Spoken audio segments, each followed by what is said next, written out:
This is a breaking news alert by Light & Game Design. Crazy Celtic woman, Senua, hears voices in her head and she's heartbroken by the death of her boyfriend. Senua is just too pissed off to die, and she was last seen traveling to Hell in order to kill all of the Celtic gods.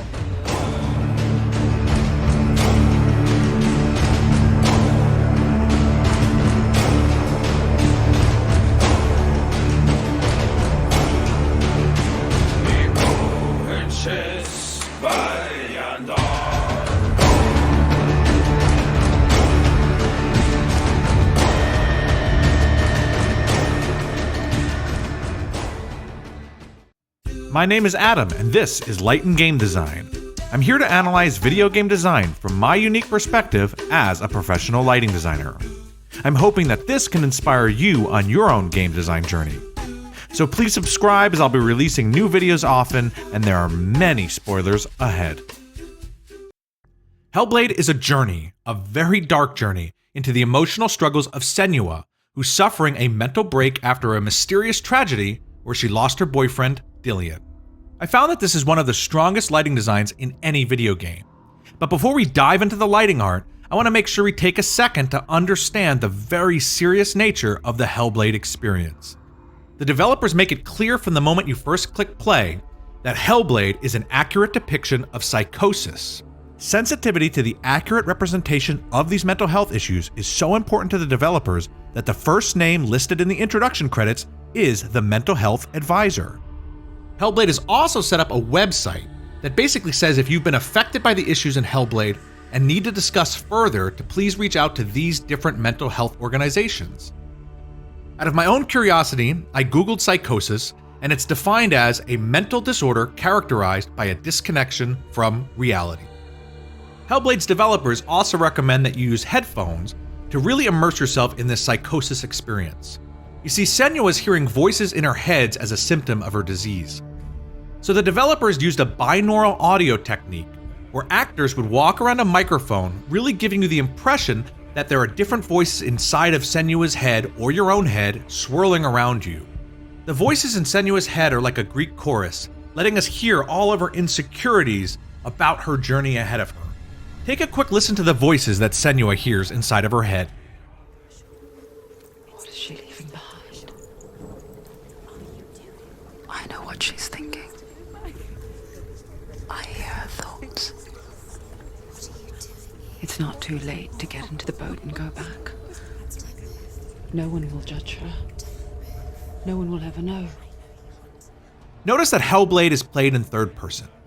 This is uniquely crucial to Hellblade because it takes us out of her body so that we just become a player that's another voice in her head controlling her. The third-person perspective allows the developers to revolve around and give us a view of Senua's facial emotions, especially as she's struggling and arguing with the other voices in her own head. Hellblade has really nailed the facial motion capture within video game design. And while a real actress is breathing so much emotion into Senua's animations, I found that it's really the lighting on her face that gets us to so many different emotional states and truly breathes life into Senua. The importance of lighting is extremely clear when you watch this comparison the developers made between motion capture and finished rendering.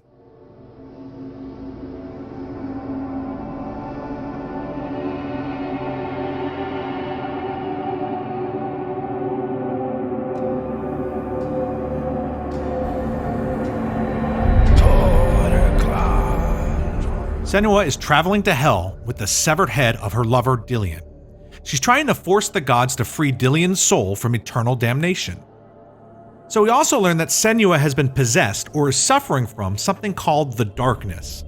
It's very much open to interpretation whether this darkness is part of her psychosis or it's a real supernatural curse that's slowly taking her life from her. It's also made very clear to us that Senua has a permadeath health meter.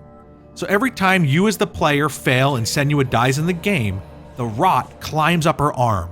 And once the rot reaches her head, the game is over and all progress will be lost.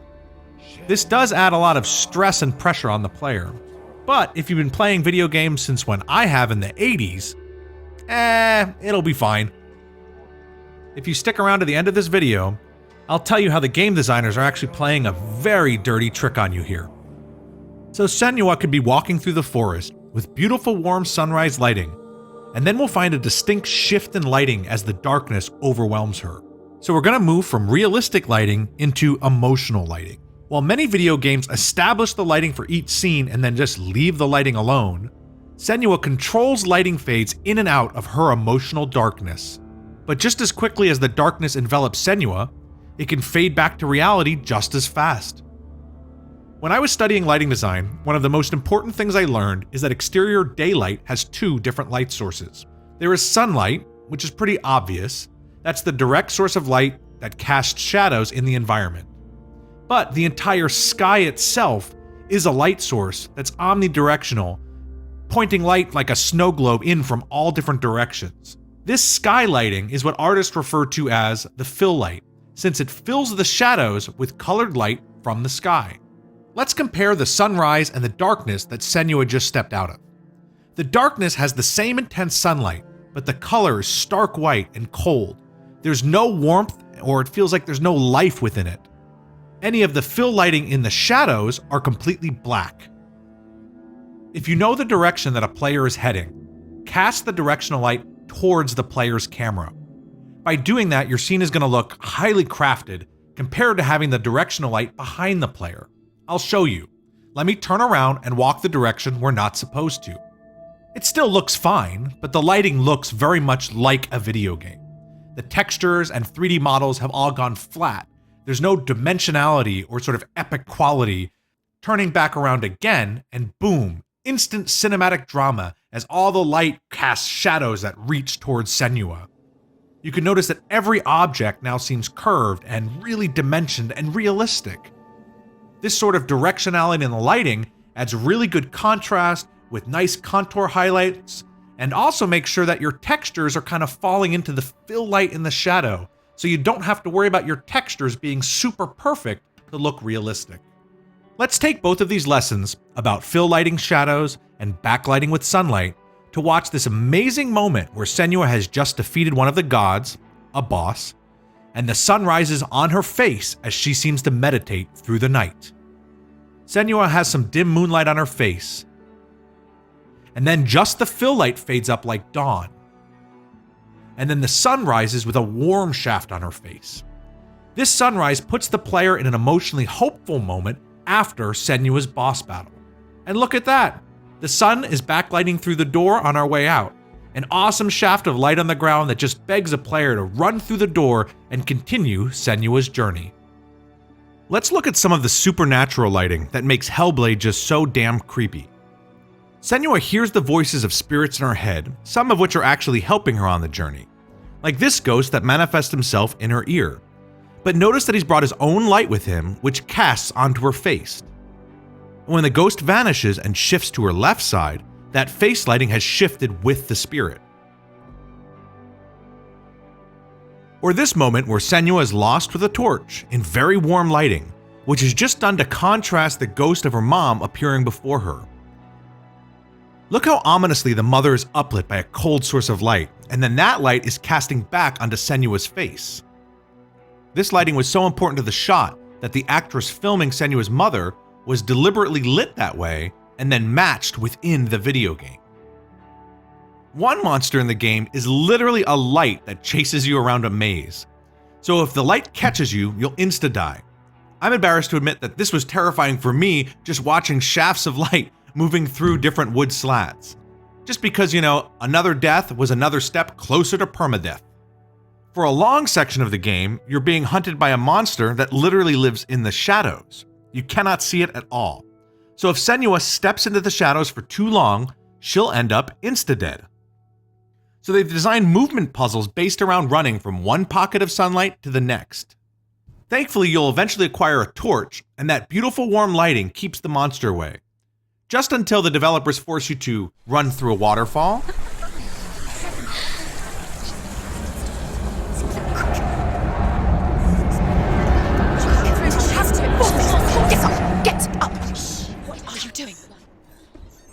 and just simply turn off the torch and all the lights around you. What if they lied?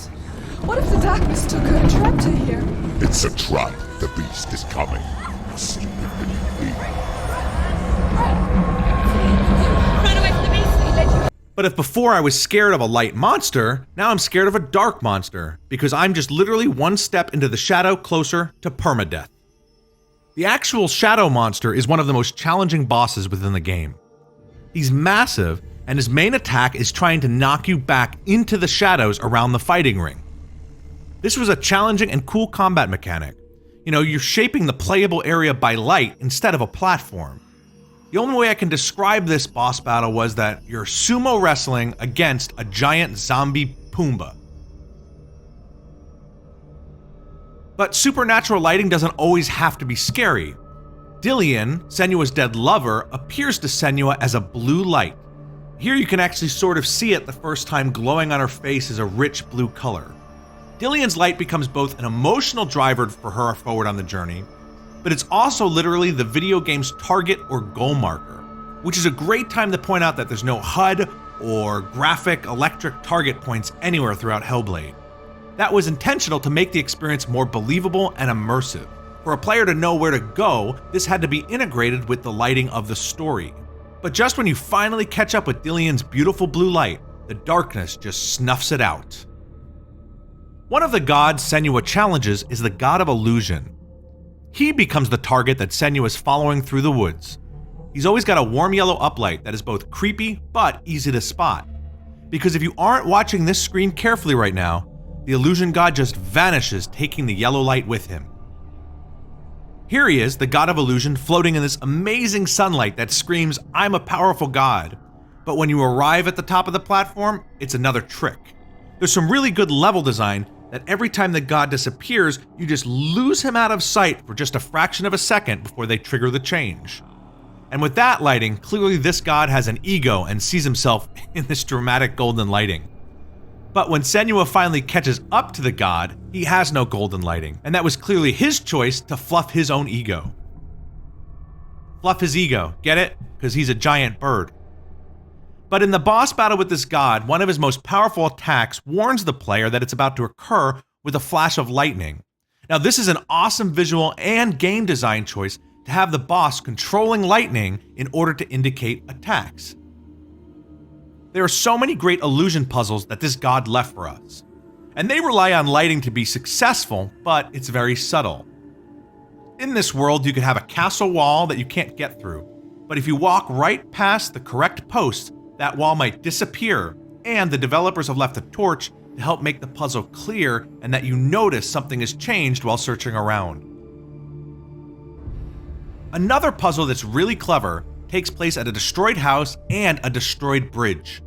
Everything is a rainy, sad blue tone. But Senua then triggers this mask and she's immediately transported to a warm amber lighting design. And notice that the bridge and house are in perfect condition.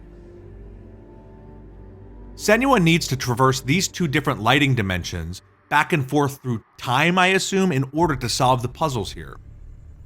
The pacing of Senua is great, as there's a great balance of environmental puzzles juxtaposing the stress of combat that is really stressful because you don't want to die and experience permadeath. So I promised by the end of the video I would explain why the developers warned us harshly about permadeath. I'm about to spoil the ending of Hellblade, which is something I really don't like to do, is spoil the end of video games. So technically the developers didn't lie about Senua's permadeath and all of the progress that was going to be lost. But you can die over and over and over in the game and you'll never experience permadeath until the final boss battle. In this battle, you're going to face an onslaught of enemies around you that just keep spawning indefinitely. Senua has to die so that she can trade her soul in order to set Dillion, her lover's soul, free. I mean, that's why the game is called Hellblade: Senua's Sacrifice in the first place. But as a player, I got caught up in the fighting, and I was fighting, and I balanced the battle really well and could just keep going without dying. And that's when I realized I have to make a conscious choice to stop fighting and let the enemy kill me. This f***ing video game has actually found a way for you, the player, to have to choose when to sacrifice your own life. And you're gonna make that sacrifice with all the pressure that your progress is about to be lost and that you'd have to start the game again and never see the ending. Thankfully, dying is the end of the game, and technically, they didn't lie because all your game progress gets erased once you finish it. I just want to wrap up Senua by sharing a quote from my mentor. Lighting always has to be beautiful, but it doesn't have to be pretty.